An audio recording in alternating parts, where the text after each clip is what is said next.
Assalamualaikum, salam sejahtera, Om Swastiastu, nama budaya, salam kebajikan. Awalnya adalah kearifan, awalnya adalah wisdom, dan kearifan tersimpan di dalam puisi. Ini kuliah singkat, kuliah 7 menit, kultum.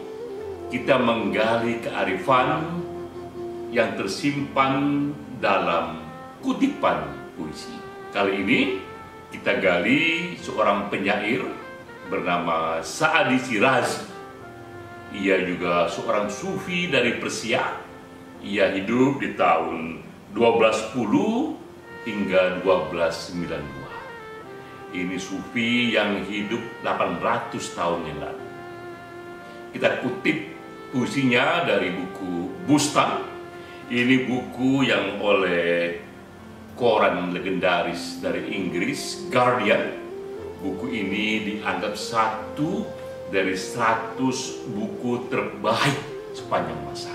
Jadi kita lihat ini karya seorang sufi 800 tahun yang lalu dianggap satu dari 100 karya terbaik sepanjang zaman. Tapi apa arti dari ungkapan puisinya? Ini kutipan yang kita akan gali. Ia mengatakan bahwa keindahan pada kedalaman laut tidak tertanding. Namun, jika keselamatan jua yang kau cari, maka berlabuhlah hanya di pantai. Satu renungan yang mendalam dari Sa'adi. Ia menggambarkan kecenderungan banyak orang yang sebenarnya hanya ingin berlabuh di pantai saja karena keselamatan jua yang dicari. Namun selalu ada orang-orang yang masuk ke dalam laut, ambil risiko tenggelam di sana, namun jika berhasil, yang ia lihat adalah puncak keindahan yang tak tertanding. Apalagi yang bisa kita gali dari kutipan puisi ini. Kita mulai dulu menggali riwayat hidup sang penyair, karena memang puisi acap kali adalah endapan dari batin sang penyair. Dengan menggali riwayatnya, kita menemukan sesuatu di sana dari hidup sang penyair sendiri, untuk bisa kita tafsir puisinya secara lebih akurat. Sa'adi sama dengan para penyair di zamannya. Ia tak hanya mampu membuat kata-kata indah, ia juga seorang filsuf, ia ahli teologi, ia bahkan juga ahli sejarah, ia ahli pemerintahan. Begitu dalam ia terlibat dalam gagasan besar zamannya. Nah, ini penting untuk para penyair sekarang, bahwa penyair di masa keemasannya tak hanya indah membuat kata-kata, tapi yang tenggelam dan berasik masuk dengan gagasan besar di zamannya. Sehingga kekuatan pada kata itu dengan gagasan itu melampaui zaman. Dunia mencatat di tahun 2009, bahkan Presiden Barack Obama mengutip Sa'adi, mengutip puisi yang dikarang 8 tahun yang lalu, dikutip oleh Barack Obama ketika ia mengucapkan selamat tahun baru kepada warga muslim, terutama dari Iran. Kita tahu juga Sa'adi, selama hidupnya ia mengambil begitu banyak risiko. Ia hidup ketika invasi Mongolia menyerang Persia. Ia saksikan itu. Ia sempat angkat senjata, dan ia pun menjadi tawanan dan dihukum kerja paksa. Ia juga hidup ketika konflik perang salib lagi tinggi-tingginya antara Kristen lawan Islam, pun ia mengambil sikap angkat senjata. Jadi kita lihat dalam hidupnya, Sa'adi memang tipe orang yang mengambil risiko. Dalam puisinya, ia gambarkan itu, ia adalah mereka yang ingin tenggelam ke dasar laut karena menikmati puncak keindahan di sana, namun resikonya ia tenggelam di dalam laut itu. Dan ia menolak untuk hanya berjemur di pantai, hanya berlabuh di pantai. Memang itu aman-aman saja, namun keindahan dari pantai hanya keindahan rata-rata. Lalu bagaimana kita lihat di zaman ini?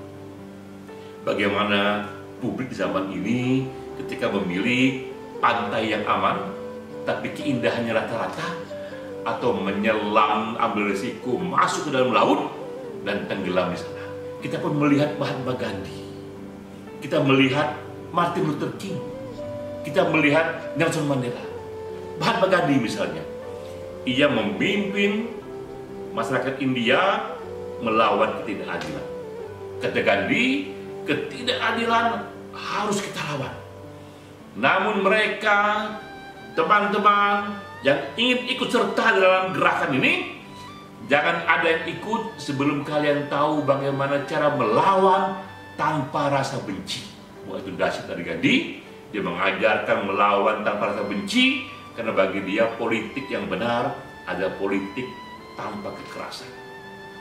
Gandhi katakan ini berulang-ulang di mana-mana. Ia masuk penjara, ia ambil risiko itu, sehingga akhirnya ia pun ditembak mati. Yang masuk, ia menyelam ke dalam samudera itu, dan risikonya ia ditembak mati. Hal yang sama terjadi pada Nelson Mandela.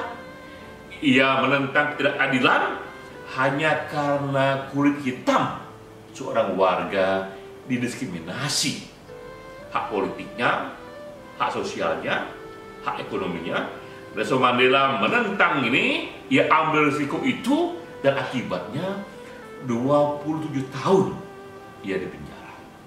Ia ambil risiko itu, hingga pernah kita mendengar di satu waktu Nelson Mandela kepalanya dikencingi oleh seorang sipir penjara. Ia hanya diam saja, tapi dalam hatinya tetap berkobar, ketidakadilan harus dilawan. Namun ia melawan dengan caranya sendiri. Hingga akhirnya Nelson Mandela menang. Ia dikeluarkan dari penjara, dan ia pun jadi presiden, dan ia undang sipir penjara yang mengencingi kepala dia itu. Ia tetap tumbuh sebagai personality yang sehat, tapi ia berbeda dengan para pemimpin yang lain.